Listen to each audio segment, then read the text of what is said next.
Hey, Kurt. Hey, Seth. Not just another midweek update from our offices. Are you sure? It doesn't look like, I feel like we're not on Zoom. Are we on Zoom? No, we are out here in the courtyard. It's beautiful out here. Yeah. It's beautiful out here. And part of what we're wanting to do is keep the church beautiful, even though people aren't here all the time. So one of the things I should have announced on Sunday, and I didn't, was that the Property Commission wants to have a weed pulling day. One of those nice socially distanced, physically distanced activities where you come to church at 9 o'clock this coming Saturday and pull some weeds and beautify the grounds. You can come see the church building that you've been missing seeing it, the outside, not the inside. Yeah. This is the perfect opportunity for people that have had Zoom fatigue and are done with Zoom. Exactly. There'll be no Zooming. No Saturday, Zooming. just weed pulling. Yeah, I think the way that I don't know who wrote the announcement that was in the newsletter, but it was you can get up close with the weeds, and that's okay. Keep your distance from other people, but that's at 9 o'clock on Saturday. And then the other thing we wanted to highlight in terms of what's happening on Saturday has to do with this conversation about anti-racism, concern about social justice, and those kinds of things. And I'm just going to read a little note that we got from Dean Beery giving us some information about the Poor People's Campaign. Yes. In 1968, Dr. King and some others started the Poor People's Campaign to unite people in a, quote, revolution of values in America. Today, the Poor People's Campaign, a national call for moral revival, has taken up that unfinished work. The campaign is hoping to help 140 million poor and low wealth people in the nation from every race, creed, sexuality, place, people who've been pushed to the margins of the national agenda. And there was a rally planned for Washington, D.C. for June 20th. And so because of the pandemic, the plans have changed, and now that's going to be online. And June 20th is this Saturday, so they're going to have this online rally at 10 o'clock on Saturday morning, at 6 o'clock on Saturday evening, and then again on Sunday, the 21st, at 6 o'clock. And so if you want to know about that or register to participate, you go to www.june2020.org, june2020.org. And you can learn about Poor People's Campaign by going to www.poorpeoplescampaign.org. So we want, like we were talking about last week, we want to promote things that the congregation can participate in to further our education and involvement, and that's one of the things coming up. Yeah, and we'll put all that information as well in the email that has this midweek updates and on Facebook, so that same information you just read. So Great. You'll have that link.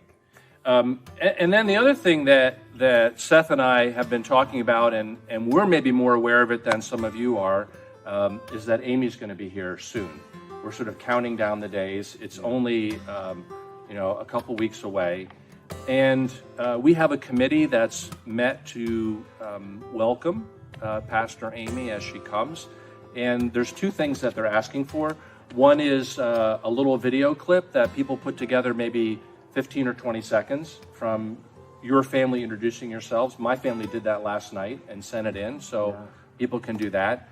And then the other thing is a welcome basket. And you got one of those welcome baskets when you came, and that was nice, wasn't it? Yeah, it was. I just remember sitting there in our house with all of our boxes still, lots of things unpacked. Everything sort of seems a little bit in disarray, and then just, sort of being overwhelmed by just all of the tips and advice and generosity and welcome and just sort of orientation to the community and the values of the community and the places that are important to people and that they wanted us to know about, and that was just and just so many of them we just went through that as a family, and I just remember that being a really just a comforting and sort of centering space amidst, the boxes didn't all just disappear. They still needed to be unpacked, but that was really yeah, it was just a really beautiful gesture. And so, yeah, we want to receive more of those. And I think I have 3 welcome videos so far. They don't need to be long. In fact, it's probably best that they're not real long, Right. because as we put them all together, It'll be put into kind of a package for her of welcome videos so she gets to know people and can hear their voices and see their some faces. faces is a really nice. Yeah, in our care basket, that might have not been so necessary because we were able to meet in person and we saw the congregation face to face, where Amy didn't see that on her call Sunday. Right. And especially weren't even able to have the Zoom, so less face to face interaction. So for the welcome basket, gift cards or recommendations of things in the community, advice about living here in North Manchester, maybe even just notes of welcome and encouragement. It could be a promise that we're going to bring you a plate of cookies at some time, or something like that. But those kinds of things should be either sent to the church, or they can be dropped off if you have something you want to drop off in the mailbox, there's a white mailbox by the staff entrance on the east side of the church, and just put it in there, put the flag up. It's not a real mailbox. I mean, it's a real mailbox, but it's not for the U.S. mail. It's for Kayla to pick up things that you drop off. So we want to get those things by the middle of next week, end of next week at the latest. Okay, so what else do we have today, Seth? So we're going to do something special here and show you a few things that are going on in the church, give you a little bit behind the scenes of some things that you're not all able to see. Okay, so we'll pause here and then we'll pick it up in the sanctuary. Okay. All right. I have to laugh because as Seth turns on the camera, he gives me one of these, like, we're ready to go. And that's what Randy Self and Zach Erbaugh do when we're doing the worship service. The camera goes on, they give you one of these, and then we're ready to go.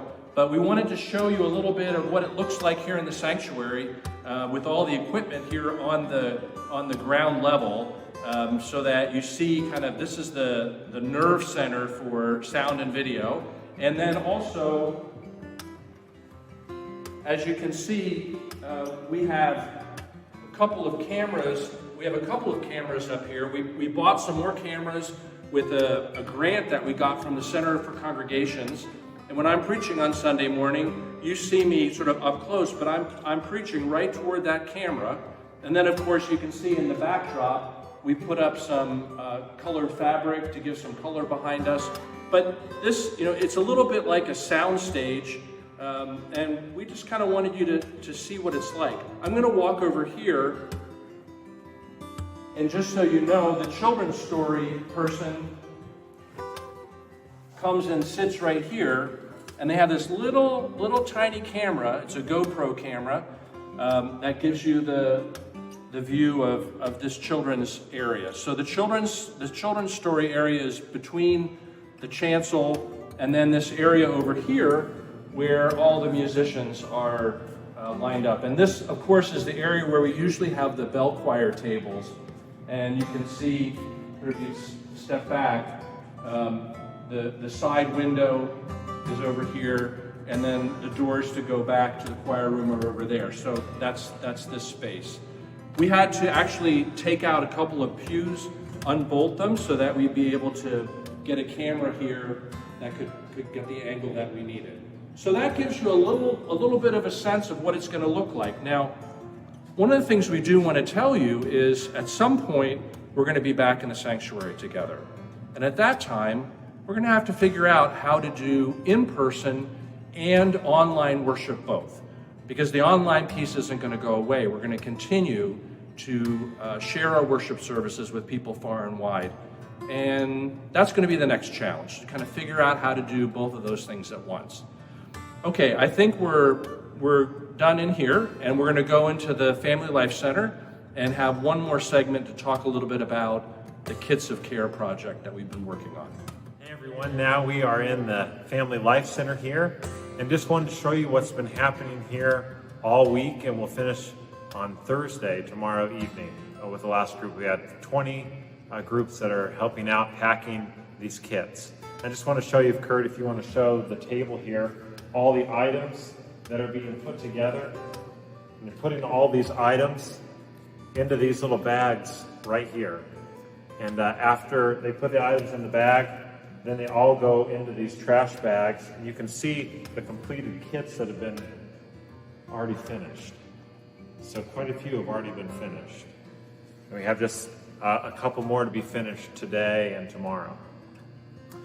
I want to let you know, so far with our special offering, we've raised around $2,600, which has met the amount of money that we would need in terms of covering our 100 kits, and then the 100 kits covered by grant money for Children's Disaster Services.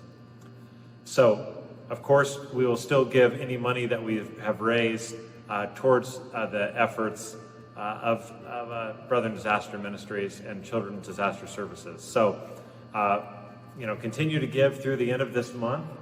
And I'm going to invite you to, the people who have been putting these kits together, they have been taking pictures and video of this. And we're going to show a collection of images on July 5th, the first Sunday in July. We would also invite you to send in pictures during this time. We've been providing different prompts through the newsletter, as well as on a Facebook event page through our Facebook page. And you can send those in. Next week, we're going to be inviting people to send in pictures of Brethren Disaster Service trips that they've been on. And there's also a nurture nudge this week about a time of service that you participated in. I've received some photos this week as well for that. So there's some prompts for you to send in pictures either to manchestercob@gmail.com, or you can send them to me as well. And we'll collect those and show those on July 5th, all sort of in one experience encompassing this service opportunity. Finally, just want to thank everybody for participating in this effort, being part of this process. You're welcome. And Kurt and his family participated and put their kids together yesterday. And I'm speaking for everyone. You're welcome. We all say you're welcome. Speaking for everyone. Yeah. And just glad to give you a little bit of a look of some things that have been happening at the church. Look for that information that will be in the email about the Poor People's Campaign and the virtual gathering this weekend. And we'll look forward to seeing you all on Sunday. Thank you.